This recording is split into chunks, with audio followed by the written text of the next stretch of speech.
It seems like every draft class, the biggest topic of conversation is at the quarterback position. But I've really stayed away from them the first few videos of this draft cycle because the conversation in this year's draft class is really the lack of franchise-changing quarterbacks. There definitely won't be a quarterback taken first overall, but look for teams like the Steelers, Panthers, Commanders, maybe the Falcons to go and get one in the first round if they don't trade for Rodgers or Wilson. But there hasn't been a hotter name since the Senior Bowl than Malik Willis, who had a fantastic weekend and definitely boosted his draft stock when he directly compared to other senior quarterbacks there. So let's take a look at his film, cover his strengths and his weaknesses, and project his short and long-term impact in the NFL. There is a lot to get into, so let's check out the film. The duality of Malik Willis is what makes him such an interesting prospect to me and a lot of NFL scouts out there. On one end, you see throws like this where he can effortlessly flick the ball 40, 50, 60, 70 yards down the field. And in this draft class that isn't all that strong, he by far has the biggest arm. And this was on full display when he was on equal playing field in the Senior Bowl when everyone had equal talent, but there was really bad, rainy, windy weather, and his big arm was able to shine. So this is what makes people think a lot that he can be a project player because of the arm talent that he possesses, because you just can't teach throws like these. He's going off his back foot, throwing it over the top of the safeties, 60 yards down the field, and this is what makes him so interesting, but it's not all crisp. And it's plays like these where he's really chose out to be a raw prospect because he has an eye for the spectacular and he's never going to give up on a play. But if you look right now, it is 1st and goal on the 3-yard line. Right here, there is nothing open. It is beautifully covered. Throw the ball out of bounds, live to see another play, but he doesn't do this. But he's going to get back all the way to the 25-yard line, but miraculously be able to step up in the pocket and complete this for a touchdown. But again, if this was in the NFL, that is going to be a 17, 18-yard sack, and you just can't take plays like these. So his decision-making and reading defenses is really bad, but he never seems to give up on a play. But his athletic ability is shown on full display here when he's able to make highlight plays like these. And we'll watch this play full speed because it really is spectacular on what he's able to do after the fact, but then we're going to go see why this play is actually a really bad thing. So right now, it's the first thing to note that the Liberty's offensive line was absolutely terrible, and he might have had a lot more success if he had a better offensive line.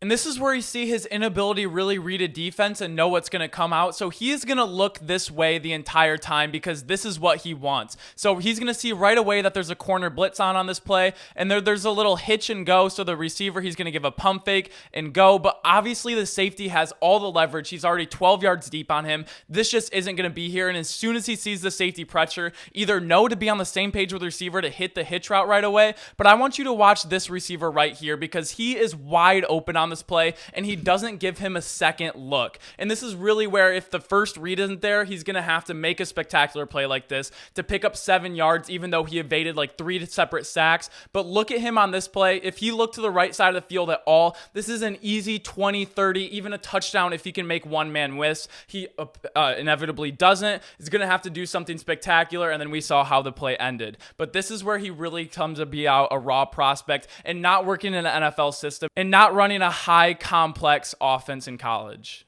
And Malik Willis is incredibly athletic. And how athletic is he? Actually went to Virginia Tech. He went to a camp there to be a defensive back. So he has ridiculous speed, as you can see. And he uses his leg, but he uses his legs to become a runner and not extend the plays like a Patrick Mahomes or an Aaron Rodgers would. So right now, he's breaking the pocket off to run, and he has the ball by his hip. He is not ready to throw the ball at all. Even though he's still 4 yards behind the line of scrimmage, he has the arm to make this throw, or this receiver if he's keeping his eyes downfield. How many times have you seen Patrick Mahomes and Travis Kelce hit plays like this, coming across late against the field? I know this is a high-end throw, but if you want to be a first-round, first-year starting NFL quarterback, these are the type of plays you have to make. If his eyes are downfield, he's going to be able to make this completion, so he does play into his strengths and takes off and runs the ball and gets a great chunk of yardage on this play. But again, going over his film, these are the things you see that makes you think he's not a first-year starting quarterback, and he's definitely going to be more of a project player. But he is an insane athlete. Again, the duality of him. He has the big arm, but he does make really bad plays. But he is able to use his legs like no other quarterback in this draft class can.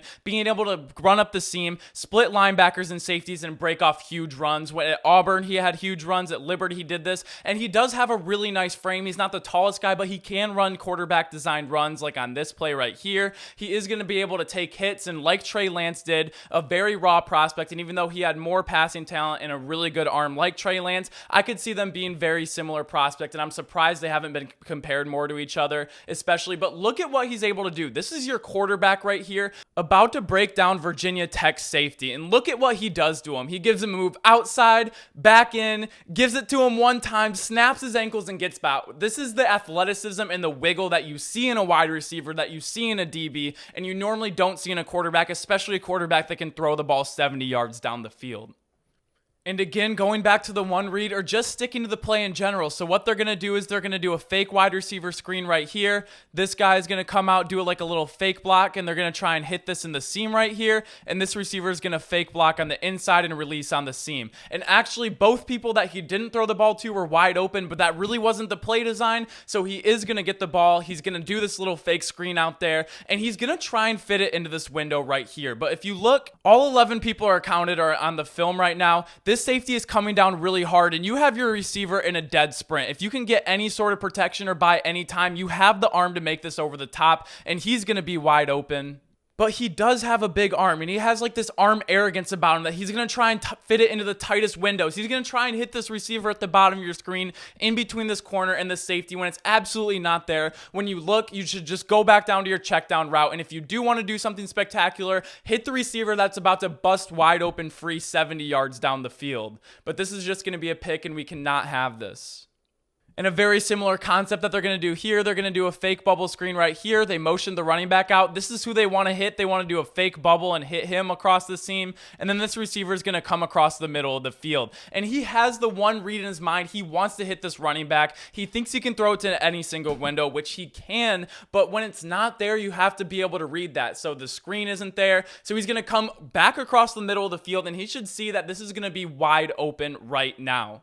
And in his field of vision should be the safety coming over the top, and he knows he's not going to be able to hit this window even if he tried. This is your read right here, and if anything, just throw it at the feet here. Live to see another down. For the first time in a long time, the Liberty offensive line is actually doing a half-decent job trying to protect him. You have your eyes on him, hit him going across the middle of the field. He tries to fit it in, tries to fit within the play, and this is just one of the easiest interceptions the defense is ever going to get.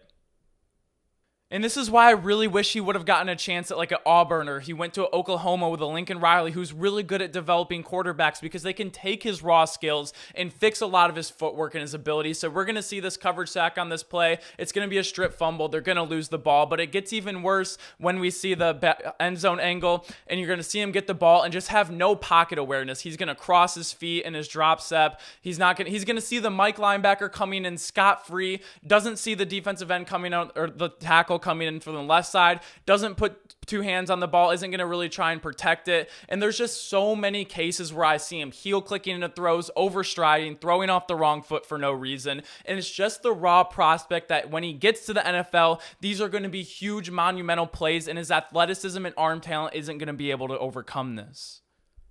And even though he does have a ridiculously big arm, he will just flat out miss the deep ball. And these are either huge conversions over the middle of the field like this one, or they're just blatant touchdowns that you need to hit when you do have a clean pocket, when you scheme up the perfect play. And if you're an offensive coordinator, you're just scratching your head because you know how talented this guy is. You know what he's able to do, and you know how big of an arm he has. And when you're just missing throws like this is what you really have to rely on your technique. And only so many quarterbacks like a Mahomes, like an Aaron Rodgers, can throw off platform or off their back foot or on their second, third read off balance. But if you're just sitting there and you have a clean pocket, these are when your technique and everything has to be in line to make these sort of throws.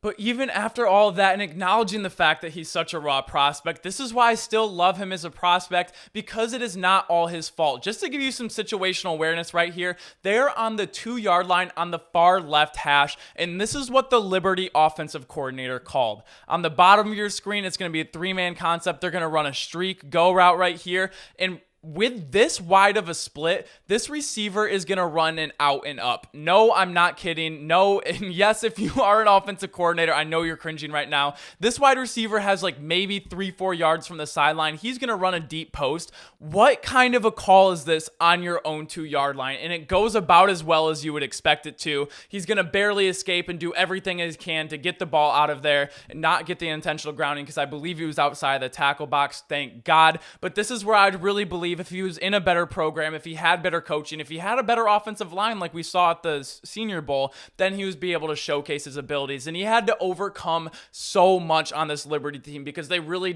were able to cover from much at all. So immediately the rush is just going to get there right away. And if we saw the back end of this, we would see everything's completely covered. And he's able to use his athletic ability to make these spectacular plays and make plays like this that almost nobody in the NFL can make. The receiver, he's on the 20, the receiver's on the 40-yard line right now. He's going to underhand shovel past this 20 yards down the field. This is ridiculous talent, and it's just plays like this that make you think, okay, if he gets the proper coaching, then we can really make a prospect out of him. But then you think of other guys like maybe like a Carson Wentz, a Jameis Winston, a Matthew Stafford. No matter how long they're in the league or how many reps they get, they're still going to be careless and reckless with the ball. So that's really going to be what it comes down to with Malik Willis. How coachable is he? And that is something that I wrote down in my notes. He is great in interviews. He has great leadership ability, and he took this Liberty team over and gave them confidence to win and then win in big games, like in their bowl game against Coastal Carolina. So even though the duality of Malik Willis is you're getting a huge arm,